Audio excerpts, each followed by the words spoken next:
ស្ដីបងប្អូនអ្នកមើល TikTok ទាំងអស់គ្នាមិនថា TikTok មិនថា YouTube មិនថា Facebook អីទេឥ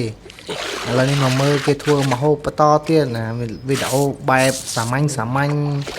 ដើររកម្ហូបតាមព្រៃតាមភ្នំតាមភ្លឺតាមស្រែចឹងណាវីដេអូនេះដែរគឺមក download មកដែរទេដើម្បីយកមក reaction ហើយបើសិនជាបងប្អូនគាត់ថាអូយមើលតែអី reaction អញ្ចឹងកុំមើលខ្ញុំទៅណាមើលតែវីដេអូទៅអូខេ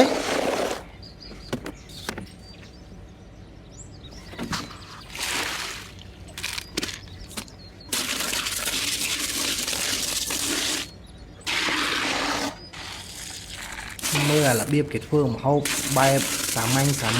រស់នៅបែបជនបទស្រុកស្រែតាមភូមិតាមស្រុកអញ្ចឹងមើលចេញមកយ៉ា relax មែនតើអូយឡយអែមបង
ពេលញ៉ាំដល់ពេលគេធ្វើម្ហូបធ្វើអីហើយគឺគេយកមកដាក់ញ៉ាំជុំគ្នា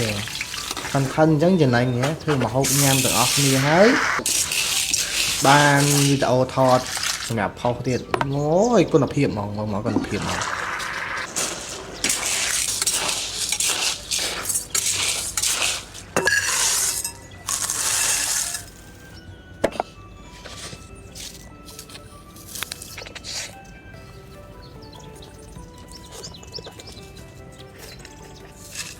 看，他回答好像，他说咋的了吧？